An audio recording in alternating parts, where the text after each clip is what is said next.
Messieurs, dames, amis sportifs, fidèles téléspectateurs, bonsoir et merci de nous retrouver pour Sportem, l'émission que de l'actualité sportive sur BF1, une émission où l'on parlera de football, beaucoup de football avec le championnat national de première division. L'on parlera également de sport équestre et pour cause le Burkina.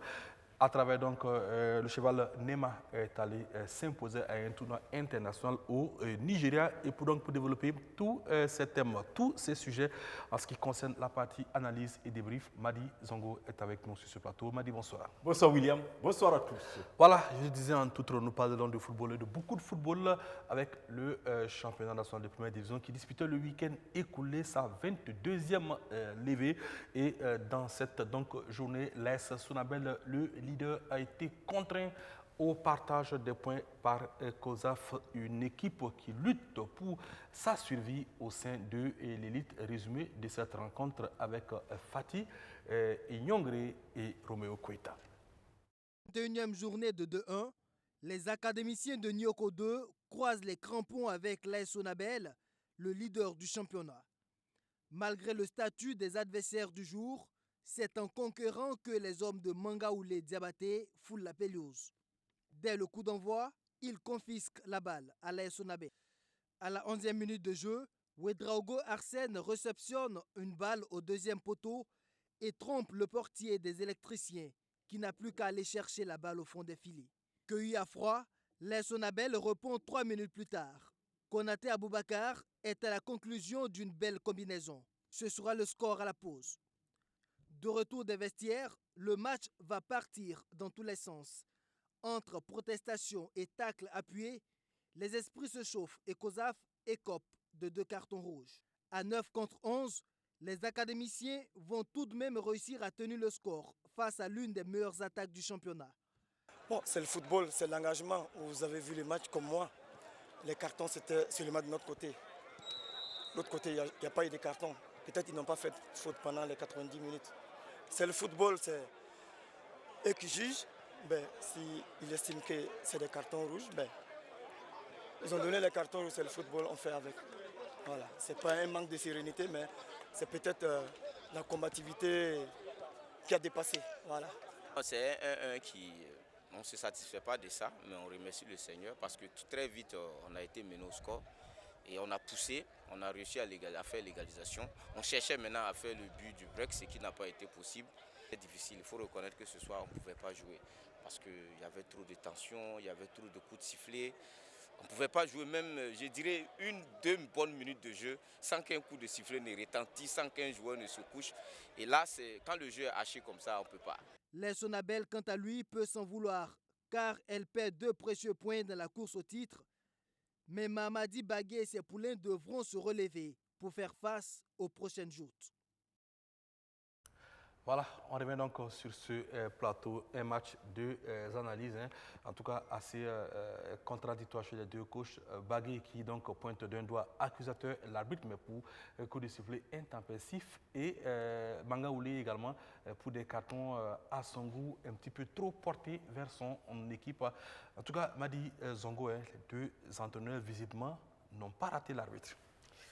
Oui, et aussi bizarre que cela puisse paraître, il y a deux lectures qu'on peut souvent faire dans ce genre de situation. Soit l'arbitre a fait correctement le travail, en arbitrage c'est ça, soit effectivement il a raté son match. Et parce qu'une fois, s'il y a un tir groupé comme ça sur l'arbitre, ce sont les deux extrêmes. Il n'y a pas de média. Soit il a bien fait le travail, donc il ne peut pas satisfaire tout le monde, soit il a vraiment mal fait le travail. Maintenant, du côté des cartons, je ne défends pas l'arbitre, je n'ai pas vu ce match, mais je veux dire qu'il n'y a pas de degré de carton à donner à une équipe. Il y a des 12 fautes, je dirais même 24, 12 qui donnent droit au carton jaune et 12 qui donnent droit au carton rouge. Et c'est l'arbitre qui juge donc, de ces cartons. Maintenant, l'arbitre peut être sensible d'un côté comme de l'autre, ce qui n'est pas son droit d'être. L'arbitre juge selon sa conscience. Mais effectivement, du côté de Sonabel, s'il y a trop de coups de sifflet aussi, il faut reconnaître que ça gâche le match. Il y a certains arbitres, pour tellement bien faire, le moindre contact pipe, le moindre contact pipe, bon là, ça gâche le match. Parfois, il faut laisser le jeu. Bon, mais comme je n'ai pas vu le match, c'est en écoutant et en voyant les images du reportage, je me dis que peut-être l'arbitre a cherché soit à trop bien faire et peut-être il a un peu mal fait. Alors, Madi, justement, sur le plan comptable, c'est vrai que ça ralentit légèrement l'AS Sonabel dans sa lutte pour la course au titre, mais ça n'arrange absolument pas les affaires de COSAF, carrément. COSAF qui, après cette 22e journée, donc 17e est relégable. Ah oui, ça c'est vraiment, ça commence à être inquiétant, plus ou moins pour certaines équipes, parce que toutes les équipes, à mon avis, qui ont moins de 20 points, ou peut-être un peu plus de 20 points actuellement, doivent commencer quand même à mettre le turbo, parce qu'il n'y a pas beaucoup de points à prendre. Et comme tu l'as si bien dit, dès lors que vous allez rencontrer les équipes du haut du tableau, eux, ils vont se battre donc pour le titre et pour les places d'honneur. Et ça est généralement, potentiellement, comme ils sont souvent beaucoup plus forts, ça peut vous porter préjudice. Et je crois que COSAF, en tout cas, a intérêt à changer de cadence, à aller vite, parce que déjà 2 cartons rouges, vous avez déjà 2 suspendus, donc deux titulaires potentiels hors course pour le prochain match. Je crois qu'il faut que... Il ne faut pas que les équipes se laissent aller à la pression du résultat et jouer dur en se disant il faut muscler le jeu.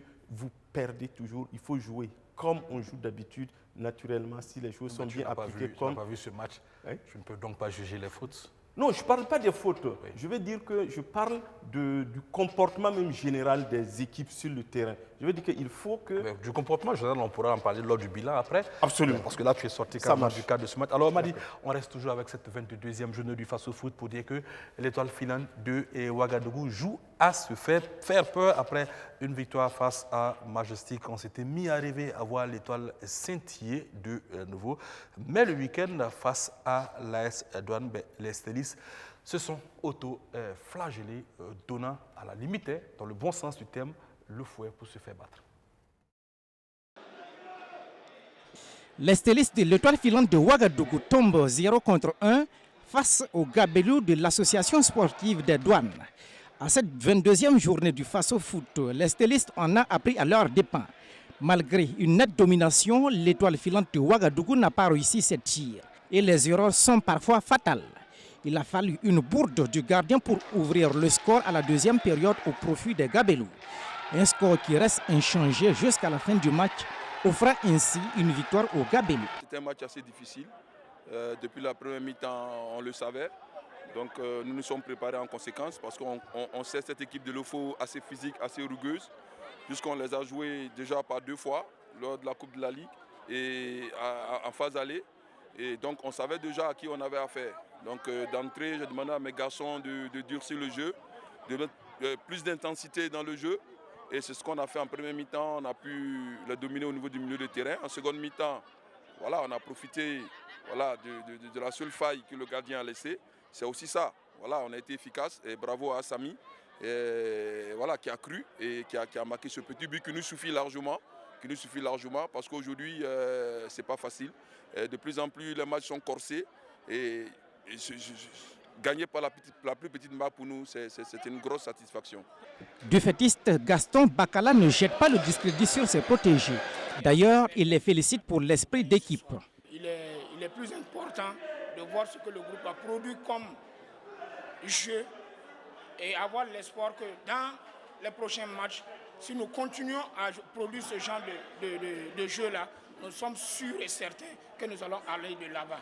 Il n'y a pas à dire que non, le ballon vient d'un tel, non, c'est tout un groupe qui a joué, et y compris moi-même, ma personne en tant que premier responsable de l'équipe techniquement.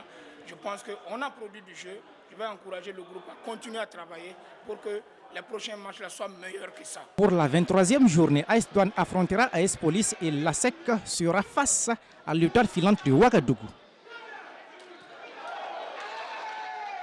Voilà, l'étoile filante de Ouagadougou qui aura donc compris que dominer n'est pas synonyme de gagner, mais sur ce but, si ce n'est une auto-flagellation, il faudra nous aider à trouver un terme pour le qualifier. Il m'a dit c'était une véritable bourdin de la part du gardien de l'étoile, Aimé Zongo. Vous savez, William, j'ai l'impression que nous copions très mal. C'est-à-dire que la télé, ce qui se passe en Europe, ne doit pas devenir quelque chose que nous voudrions faire sans avoir les mêmes qualités. quand vous voulez jouer avec votre gardien, donc relancer très bas, comme le fait très souvent le FC Barcelone ou peut-être le Real Madrid ou c'est peut-être en France, on voit des choses comme ça. Il faut vous assurer d'avoir une certaine justesse technique. Alors, et là même... Alors, oui. Madi, là, je vais te couper. Je ne suis pas d'avis avec toi. Oui. Ça a été une bourde, Non, William, j'arrive. Encore que même avec ces grandes équipes... Madi, les bourdes en Europe, il y en a. On en voit chaque semaine. Absolument. J'en venais. Parce que je sais que Marseille s'est fait taper comme ça par Lens, excusez du terme, exactement de la façon avec Mandanda. Mais là, c'est en Europe. En Europe. Même le Real, même Barcelone, avec Ter Stegen, qui est un des meilleurs gardiens qui joue bien au pied au monde, il y a ça. Donc, ne cherchez pas à faire comme eux.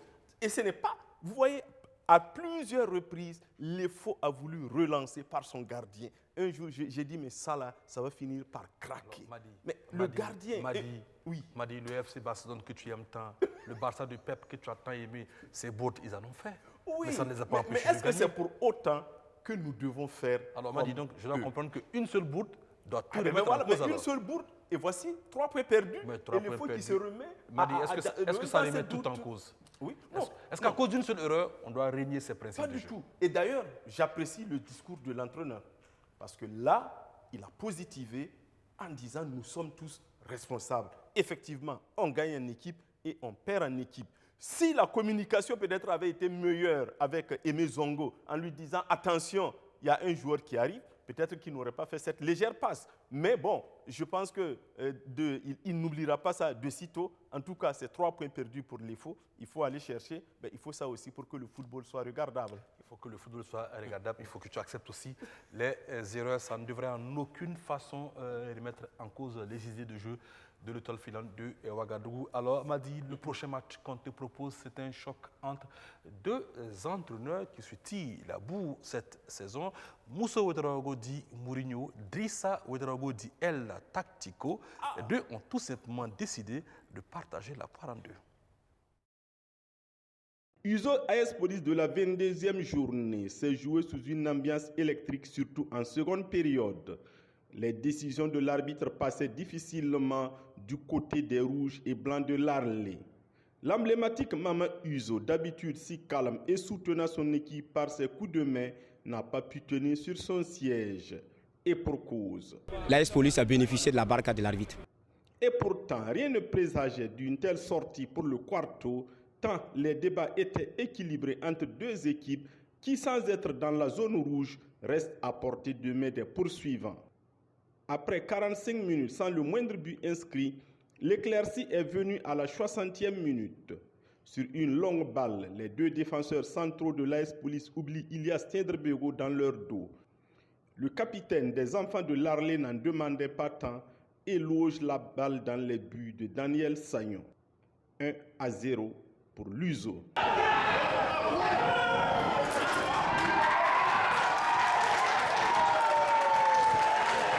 Les flics qui connaissent le danger de lâcher facilement des points dans ce championnat repartent à l'attaque mais sans succès.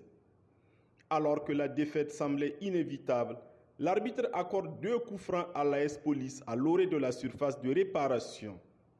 Une dernière chance que le capitaine Abdul Kader Ouedraogo a su saisir pendant le temps additionnel. Dans un truc où le joueur sort se protéger, dans cet état de furie, quelle est la main? Double faute successive. Malgré l'égalisation acquise à la dernière minute, l'entraîneur Drissa Ouedraogo pense que le point du nul n'était pas inespéré et doute même de la validité du but adverse. Inespéré, c'est trop dit. Quand vous regardez, les actions dangereuses depuis la première mi-temps sont venues de l'AS Police. Voilà, je n'ai pas dit que l'ISO ne méritait pas son nul. Ils ont eu un avantage. Et pour une fois, je pense que le but, pour une fois, je vais le dire depuis le début de cette saison, c'est entranché d'un hors-jeu. Voilà, je prends le risque de le dire. Je n'ai pas pour habitude de parler de ce genre de trucs. Bon, mais ce n'est pas grave. On aurait dû avoir le match. On n'a pas pu parce qu'on avait perdu contre Majestic la semaine, il y a 3 jours. Il fallait revenir. Je pense que le point, il est très important pour la fin du championnat. Pour Moussa Ouedraogo, les arbitres doivent élever le niveau de leurs prestations. Je n'ai jamais vu des arbitres assez médiocres comme ce championnat. Voilà. On cherchait seulement coûte que coûte la possibilité pour donner à l'AS Police d'égaliser. Ils ont égalisé. Qu'ils lèvent le niveau parce que tout le monde a grandi. Bonne soirée. La prochaine journée, l'USO recevra la Lanterne Rouge, l'ASFB, et l'AS Police affrontera l'AS Douane. Voilà, Mousso qui assure encore le Mousso Show, mais un show en tout cas qu'on peut comprendre, hein, son équipe s'est fait remonter pratiquement en fin de partie. Alors Madi Zongo, toi qui as vu ce match, y avait-il un deuxième coup franc sur cette action accordée par l'arbitre? J'affirme, William, qu'il y a eu, et la balle a effectivement touché le bras du défenseur.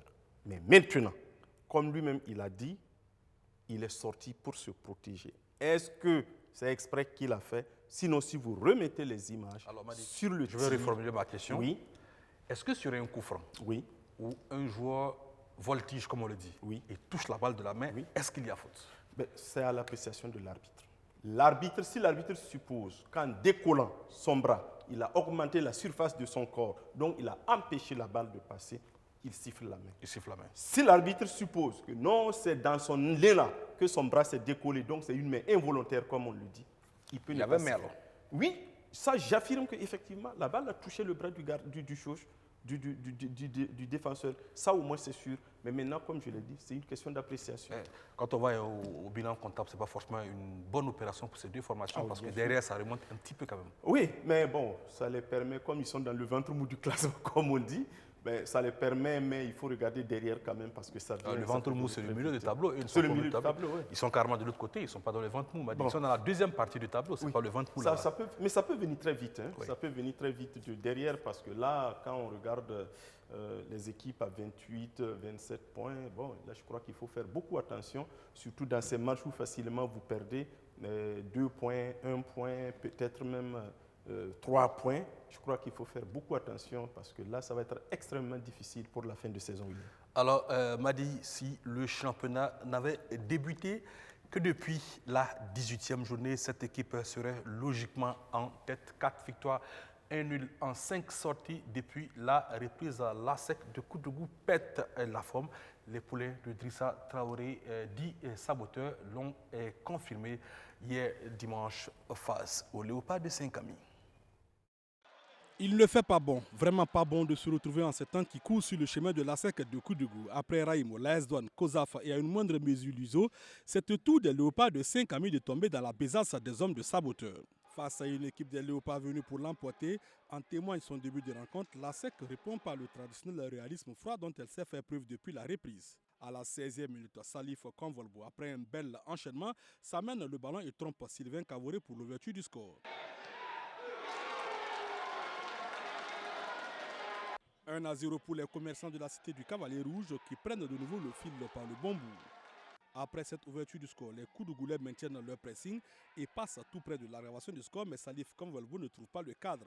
Plus dans la réaction plutôt que dans l'action, les Léopards tentent de revenir mais avec beaucoup d'imprécision et surtout un manque criard de réalisme comme sur cette action en fin de première période.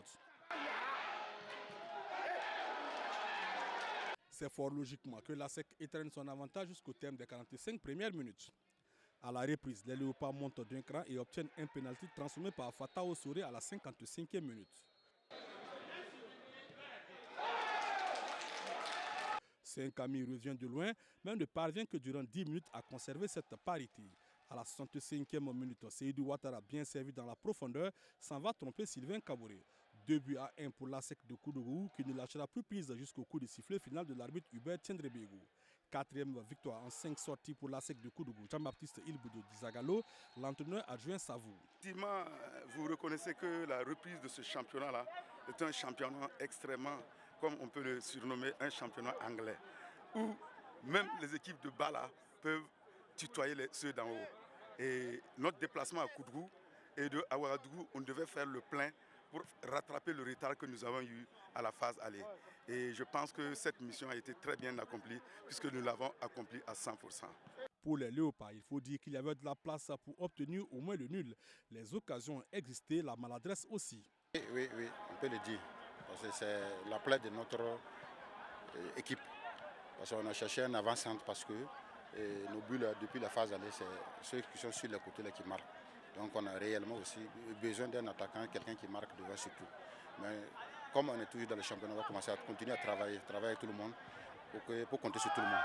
Avec cette nouvelle victoire, la SEC de Koudougou s'éloigne encore plus de la zone rouge, pointant à la 8e place avec 29 points, 5 de plus que le premier non relégable Raïmo. Pour les Léopards, c'est une mauvaise opération, d'autant plus que le club occupe la 16e place avec 22 points et reste toujours sous la menace d'une relégation en fin de saison. Voilà, on revient donc sur ce plateau, la SEC de Koudougou, leader seulement sur la phase retour. Alors, Madi, personne n'aurait pu voir venir la SEC avec cette forme, tant elle s'était considérablement montrée inconstante lors de la phase aller. Alors, qu'est-ce qui a changé?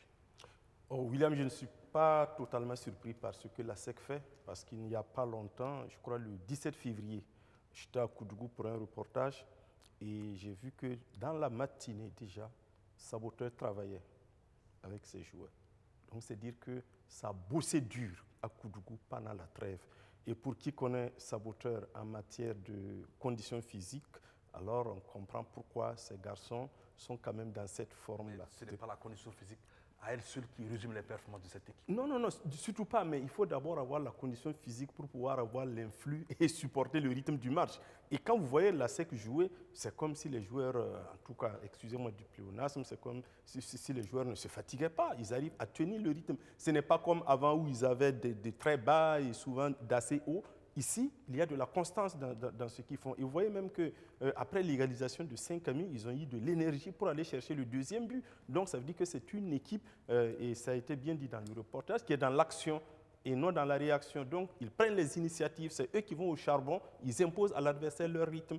Et ça ne me surprend pas. Eh bien, c'est tant mieux pour notre football parce que franchement, on a besoin d'avoir d'équipes comme ça capables de donner du fil à retordre à nos grands pour que quand même le championnat burkinabé puisse un peu aller plus dans les provinces parce que là, Ouaga, Bobo, c'est bien, mais bon, ce n'est pas ce qu'on recherche. Alors, Madi, il reste encore 12 jours de championnat à disputer. La SEC n'est qu'à 13 points du leader. Alors, est-ce que ces 13 points, la SEC, avec cette forme, peut les remonter? Pourquoi pas, même si ce n'est pas le titre, s'en rapprocher? Mais si ça continue de carburer comme ça, parce qu'il faut aussi évaluer son banc de touche, parce qu'à un moment donné, les organismes vont prendre un coup et il faut voir est-ce qu'il y a des joueurs capables de garder l'équipe à flot en quittant le banc de touche, parce que c'est ça là aussi que la différence va se faire. Bon, ça, je ne le sais pas. Et sinon, autrement, si la SEC arrive à garder ce rythme, même si elle perd des points, si l'équipe perd des points en route, je pense que la SEC peut jouer la première partie de tableau. À mon avis, avec cette forme-là, peut jouer la première partie de tableau. C'est vrai, 13 points, c'est très facile à enlever. Il ne faut pas oublier aussi que il y aura beaucoup de déplacements. Bon, à Ouagadougou, ça les réussit déjà. Bon, ils iront aussi à Bobo Dioulasso et ce sont les multiples voyages souvent qui esquintent les équipes de l'intérieur parce que quoi qu'on dise, quand vous évaluez tous les trajets que vous faites pour aller et revenir, après, bon, ça vous fait beaucoup de fatigue. Alors, Madi, la SEC de Koudougou va bien. Les jaunes et noirs de la cité du Cavalier Rouge, en tout cas, pètent la grande forme. Tout le contraire des jaunes et noirs de Sia, qui, en tout cas, depuis le début de la saison, sont en train de chercher leur marque. La SFB, loin, très loin de l'équipe championne d'il y a 3 saisons. Les jaunes et noirs pourraient, si les choses continuent en l'état, jouer en 2e division la saison prochaine face au LCK Ossad Ouobi. Les choses ne se sont surtout pas arrangées pour les anciens poulains d'Oscar Barrow. C'est sur un terrain du stade Ouobi trempé que la SFB et le LCK ont livré un beau spectacle au public sportif bobolais. La SFB malade et orpheline de ses 2 entraîneurs démissionnaires après sa défaite contre Vitesse FC lors de la 21e journée débute le match avec un pressing haut. Dès la 2e minute, Aziz Abdoul Boro récupère un ballon suite à une glissade d'Hassan Kone, le joueur du SCK, pour ouvrir le score. Un but qui ne va pas toucher le moral des visiteurs. Au contraire, le SCK prend le jeu à son compte et multiplie les actions de but. Les Faucons sont récompensés à la 21e minute de jeu. C'est un joli lob de Faisal Ouedraogo. Les 2 équipes proposent du jeu, de l'intensité, se procurent plusieurs occasions. Mais c'est la formation de Thierry Mouyama qui prend un avantage à la pause. Faisal Ouedraogo s'offre un doublé suite à une erreur d'appréciation du défenseur central de l'ASFB, Mamadou Fofana. ASFB 1, SCK 2 à la mi-temps. Au retour des vestiaires, le SCK fait le break à la 56e minute grâce à Souleymane Ouattara. Parfaitement lancé dans cette seconde période, le SCK va gérer son avance au score en faisant preuve de sérénité défensive face aux assauts des Buffs de Bobo.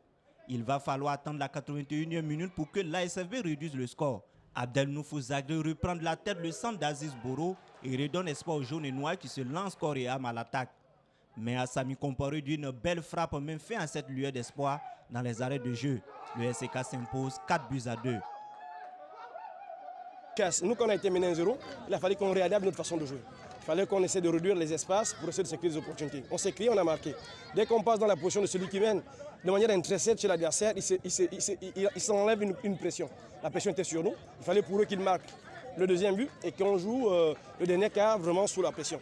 Bon, on a su réajuster, les garçons étaient fatigués. On a su réajuster. Ça montre aussi que les journées, les 2 journées en arrière, on a joué 2 fois dans la semaine. Aujourd'hui, c'est improductif. Après, quand on fait 400 ou 350 bornes, ce n'est pas souvent évident. Mais bon, on va retenir qu'après les 2 faux pas du RCK, on a pu gagner aujourd'hui pour se remettre dans la danse du maintien. Une nouvelle défaite de l'ASFB qui n'a pas démérité au vu de la qualité du jeu affiché. Le match quand même c'était à notre portée, mais il faut reconnaître aussi que l'équipe traverse une situation assez difficile. Mais ça ne veut pas dire que l'équipe trébuche, mais l'équipe va se relever. C'est un championnat. C'est un championnat, il reste maintenant près de 12 journées. Donc nous avons 12 journées, ça nous fait pratiquement 36 points. Sur les 36 points, on peut engranger le maximum de points pour que l'équipe quand même puisse montrer que c'est toujours le grand ASF. L'entraîneur, c'est pour bientôt. Nous sommes en train de voir au niveau du comité directeur et bientôt, par rapport à l'entraîneur, vous allez connaître l'entraîneur officiel de l'ASFB. Un match grandement riche en spectacle qui est sans doute le meilleur match de cette 22e journée du Faso Foot. Même si pour les jaunes et noirs, la descente aux enfers se poursuit. Il faut dire que les matchs sont du noir pour les jaunes et noirs. Cette saison, Madi Zongo, l'ASFB est très mal en point. Ça devient même inquiétant. Oui. Parce qu'il y a depuis le début, on dit bon, il faut se réveiller, mais on a l'impression que même si l'ASFB ne dort pas, n'est pas loin de la somnolence. Parce que là, il ne faut pas avoir peur des mots, avec seulement 17 points. Parce que c'est trop facile de dire qu'il reste 36 points à prendre, les autres ne vont pas vous les donner en cadeau. Hein. Et avec la production que la SFB est en train de... Il faut juste préciser que pour se maintenir, la SFB a obligation de récolter 21 points suite les 36 qui restent. Au moins 21 points, au minimum 21 points. Ce n'est pas un cadeau, hein. Ça ne va pas être facile. Je ne condamne pas l'équipe, mais je dis qu'il faut que la SFB change. Un de leurs slogans, c'est « Une grande équipe ne meurt jamais ». Ils ont intérêt à quitter même le semblant de coma dans lequel l'équipe se trouve. Parce qu'il faut dire que ça ne va pas. Parce que quand vous prenez des buts comme ça, on a l'impression que les joueurs même sont touchés au moral. Si en plus vous perdez votre encadrement technique et ce sont des volontaires qui vous prennent en main, et quand on me parle que l'entraîneur, on va le connaître tout de suite, il faut vraiment un vrai pompier pour venir à Bobo Dioulasso pour prendre la SFB. Mais enfin, ne condamnons pas l'équipe parce que les grandes équipes savent toujours se régénérer. Mais je dis, il faut faire très vite parce que la SFB n'a plus droit. Comme tu l'as dit, ça veut dire que la SFB n'a même pas le droit de perdre 8 matchs. Ici, ils ont besoin de 21 points, ils sont obligés de gagner 7 matchs. Donc, chaque match va être... 7 matchs alors qu'il en reste 12. Alors qu'il en reste 12. Vous voyez, il faut être vraiment dans une forme olympique pour réussir une telle performance. Mais enfin, comme on est en football... Comme tu ne sais pas ce que les autres aussi vont faire, la SFB pourrait peut-être se maintenir en gagnant moins de 7 matchs. Alors, Madi, on en a donc terminé avec ce qui concerne la 22e journée du Faso Foot. On passe à toute autre chose à présent, mais on reste à Bobo Dioulasso, où le ministre des Sports et des Loisirs, Dominique Nana, a effectué une visite des différentes infrastructures sportives de la ville. La quintessence de cette visite avec Souto Justin Dabiré.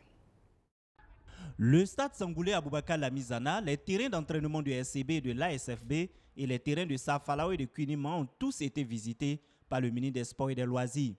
À la fin de sa tournée, Dominique Nana tire un bilan contrasté, marqué, dit-il, par des motifs d'inquiétude, de colère et d'insatisfaction. Au stade Lamizana, outre les difficultés que ce stade connaît, à savoir du fait que c'est un stade qui est inachevé, à savoir que la pelouse est aujourd'hui défectueuse, que la piste est totalement en lambeaux, il y a que nous avons un domaine de 50 hectares qui est en train d'être spolié par des spéculateurs immobiliers. Et en tout cas, des gens ont occupé le domaine, ils ont construit des bâtiments matériaux définitifs. Et avec le gouverneur, on a pu arrêter donc le processus. Mais va falloir qu'on situe les responsabilités et qu'on enlève tous ces bâtiments-là, que ça redevienne la propriété du ministère et qu'on puisse disponibiliser ça pour la pratique du sport. Des insuffisances ont également été constatées sur les terrains d'entraînement du SCB de l'ASFB et sur le terrain de Kunima en pleine construction. Quant au terrain de Safalao, utilisé à d'autres fins, le ministre rassure que des dispositions seront prises pour le réhabiliter et permettre une meilleure pratique du sport. Mais d'abord, il faut situer les responsabilités et puis voir dans quelle mesure on peut lever les obstacles qui font qu'il y a des retards dans ces différents chantiers. Et vous savez que c'est un travail de longue haleine. Les gens pensent que la question des infrastructures, c'est une question qui se limite à la question du stade du Katou ou bien de la Misana. Mais l'ensemble de nos infrastructures sur l'ensemble du territoire là, nous préoccupe. Dans le cadre aussi des visites que nous avons faites ce matin, il y a le terrain de Safalao, et pour lequel nous avons eu 2 interpellations. Il y a la Ligue régionale qui souhaite avoir un espace là-bas pour construire son siège régional. Et il y a un auditeur aussi qui nous avait interpellé sur le fait que le terrain est impraticable et qu'il est envahi par les eaux. Nous sommes allés constater que c'est effectif. Et voir ce plateau-là montre qu'il y a une solution. C'est-à-dire que les ressources ne nous permettent pas de tout faire en même temps, mais c'est la solution qu'on va pouvoir envisager pour tous les terrains de proximité. Ici aussi, il y a la question de protéger l'infrastructure des eaux. Donc on a demandé à notre responsable des infrastructures d'étudier la manière et les voies et moyens de pouvoir faire un caniveau de manière à ce que le terrain puisse être préservé des eaux. Dominique Marie-André Nana ne veut pas être seulement le ministre des Sports, mais aussi celui des loisirs. Il a donc visité certains espaces de loisirs à Bobo-Dioulasso, notamment le parcours sportif de la forêt classée de Denderesso. Nous sommes allés voir au niveau de la forêt de Denderesso, où un parcours sportif existait dans les années 2010, qui est aujourd'hui à l'abandon. Avec les services de l'environnement, nous allons travailler à ce qu'on puisse voir la possibilité de réfectionner ce parcours sportif et le rendre attrayant pour la population. Là-bas, nous sommes allés dans la forêt du Cou. On a visité un peu cette forêt avec le parcours qui existe à l'intérieur. Là-bas aussi, il y a le souci de restaurer la source parce qu'elle est en train de tarir. Et tout ça, nous allons voir avec le ministre en charge de l'environnement, le ministre en charge de l'eau, le ministre en charge de l'agriculture, pour qu'on voit ce qu'on peut faire et de manière à ce que les gens puissent disposer de ces espaces-là où on peut respirer l'air sain et frais. Le ministère des Sports et des Loisirs prévoit aussi la réalisation d'une plage artificielle sur le barrage de Samandeni pour permettre aux populations de se récréer et vivre les mêmes réalités que celles des pays côtiers. Voilà, donc Madi, une visite qui nous permet de savoir qu'il n'y aura pas que des stades aménagés et convenablement gazonnés à Bobo, il y aura bien plus, comme pour dire un ministre des Sports et des Loisirs, ça travaille pour les sports et les loisirs. Ça devrait travailler pour les sports et les loisirs, même si très souvent ils sont rattrapés par la réalité. C'est comme ça. Souvent, ce n'est pas parce que le ministre le veut, c'est parce que les réalités l'imposent. Bon, quand tu écoutes monsieur le ministre, tu dis waouh, il y a beaucoup de choses à faire, mais maintenant, le terrain est là, comme les militaires le disent, le terrain définit la manœuvre. On espère que le ministère, avec cette volonté-là, aura les moyens d'exécuter tout ce qui a été dit. Ça ne sera qu'au bonheur des Burkinabés. Merci à toi, Madi Zongo. Après donc la visite du ministre des Sports et des Loisirs sur les infrastructures sportives de Bobo, on passe au sport équestre et cette discipline qui, petit à petit, et cela depuis quasiment une année, grandit.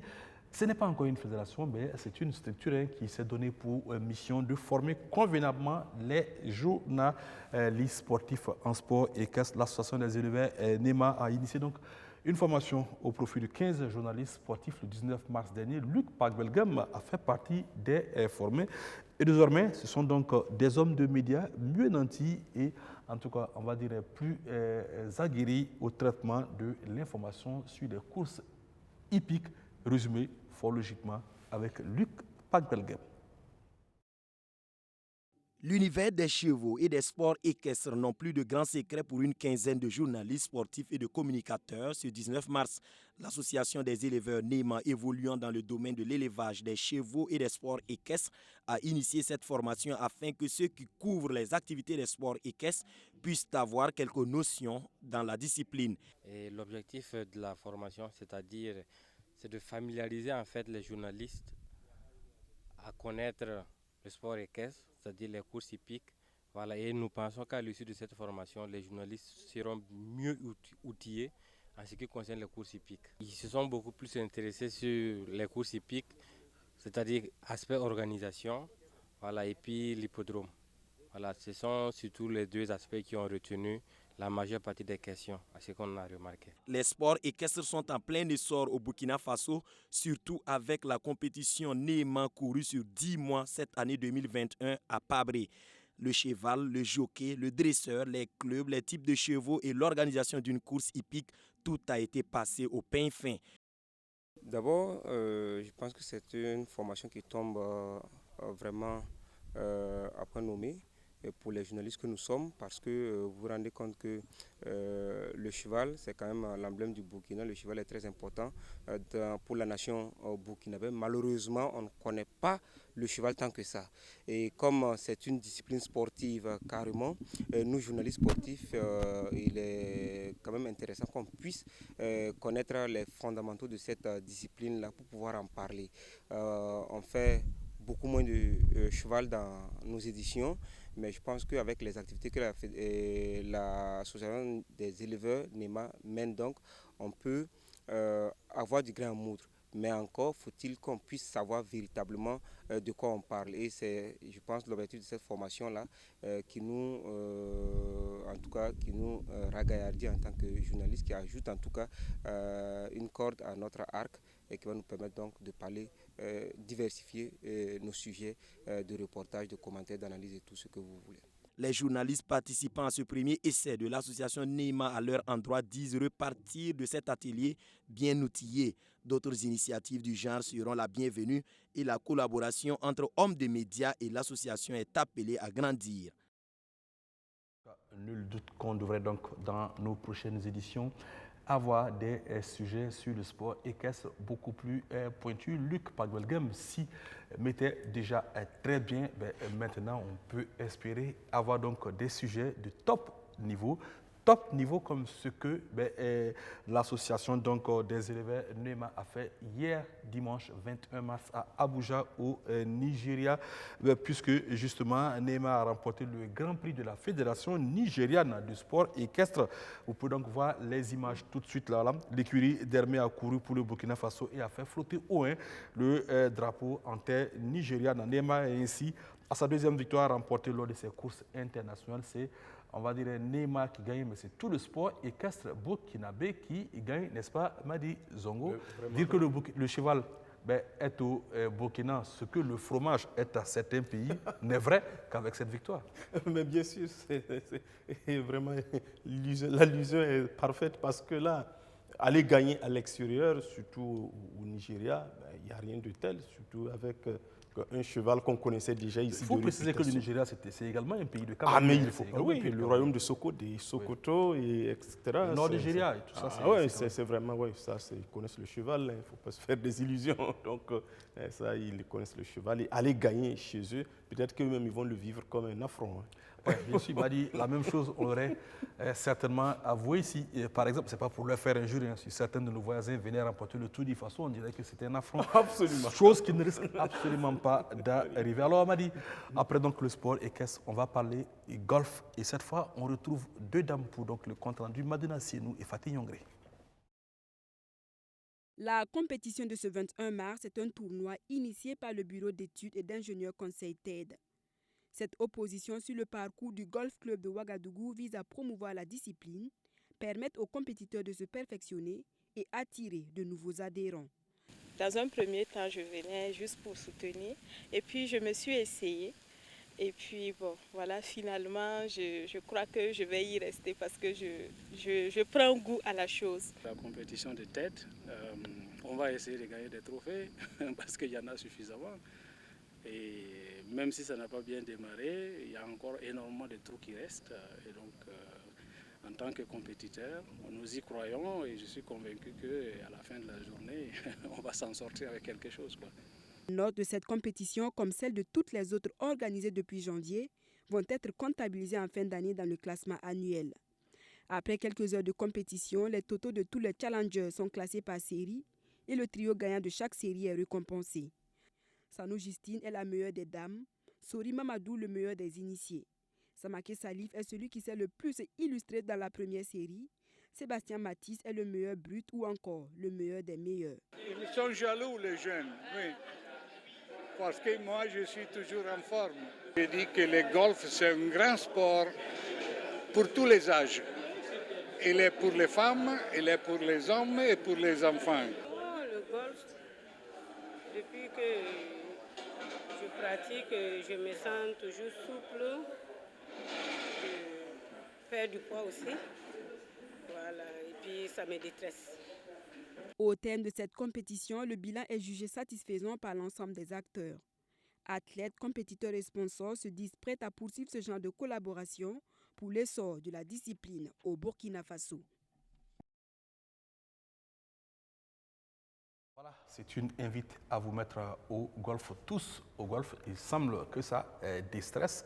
Ben, il faudra donc essayer pour s'en convaincre. Et puis, avant de retrouver l'actualité inter, c'est le moment pour moi de souhaiter joyeux anniversaire à un monsieur que vous connaissez bien, peut-être très bien, sans doute parmi les meilleurs techniciens, les meilleurs entraîneurs de football que notre pays ait connu, Brahma Traoré, donc ancien entraîneur donc, des étalons locaux, ancien, je dirais, coach emblématique du Racing Club de Bobo Dioulasso. Ben, mon petit, en ce jour si bien spécial pour toi, je te souhaite beaucoup de bonnes choses, comme on le dit couramment. Ce n'est pas tous les jours qu'on souhaite joyeux anniversaire à un entrepreneur, mais en tout cas, il m'aurait été difficile de passer sans le faire. À toi, merci coach pour tout ce que vous faites déjà pour donc, la formation à Bobo. Et ben, on espère vous retrouver l'année prochaine pour un autre anniversaire, cette fois-ci avec une petite fête à l'appui. Mais avant, on fait un petit tour d'horizon de l'actualité sportive du week-end en Europe. Commençons ce voyage dans le football international par quelques championnats européens. La première ligue a été marquée par la défaite de Bertrand Traoré et Aston Villa à domicile face à... En Espagne, le FC Barcelone a fait sensation en allant écraser pour le compte de la 28e journée la Real Sociedad par 6-1 avec un doublé du jeune latéral américain Sergino Dest aux 43e et 53e minutes. Les Catalans, amenés par un Lionel Messi bien inspiré, ont réalisé selon bon nombre d'observateurs leur meilleure prestation de la saison. Le Barça est deuxième avec 62 points, à 4 points de l'Atlético Madrid, victorieux d'Alaves par 1-0. Le Real Madrid, qui a battu le Celta Vigo 3-1, complète le podium. La Juventus de Turin peut-elle encore gagner le Scudetto après la 28e journée de Serie A? La question mérite d'être posée après sa défaite à Benevento où évolue le Burkinabé Brian Dabo, 0-1.